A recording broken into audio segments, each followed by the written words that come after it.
That's right, Summer. And as we first reported last night, the person who died was an Embry-Riddle student, 22-year-old Nandish Patel. And the injured pilot is an Embry-Riddle graduate and current flight instructor at the university, 23-year-old Chase Zinn. Now, the two were not in an Embry-Riddle plane. It was not an Embry-Riddle flight lesson.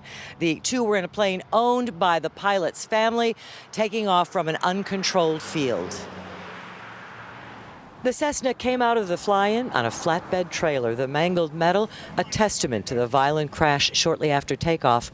Investigators say it happened just as the pilot reached about 200 feet. They made a left bank and ended up right into the trees. And then down from the trees. And then down from the trees. The plane crashed at the end of the runway, about 40 or 50 yards from several homes. No one on the ground was hurt, but the passenger in the plane, who witnesses pulled out, died, and the pilot was critically injured. Spruce Creek, an airplane just crashed. One witness told investigators he thought he heard the plane's engine sputtering. Another had hoped that those souls aboard could survive. They hit some trees and looked like it broke the fall a little bit. There was no rain or fog reported at the time of the crash, so investigators will be looking at human error, mechanical issues, aircraft maintenance.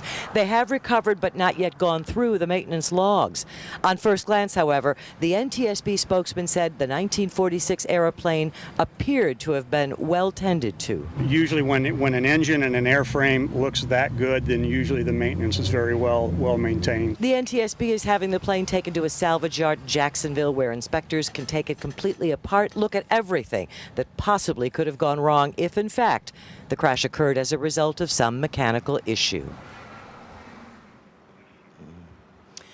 Late this afternoon, Embry-Riddle released a statement that reads in part, "The families of the victims, Nandish and Chase, are close in our thoughts and hearts." As you may remember, it's been a pretty tough year so far for Embry-Riddle University. In April, a Navy veteran student pilot and an FAA examiner died in a crash there. That crash that temporarily grounded the university's fleet of planes, or at least a portion of their fleet of planes. So very hard for all the folks at the university.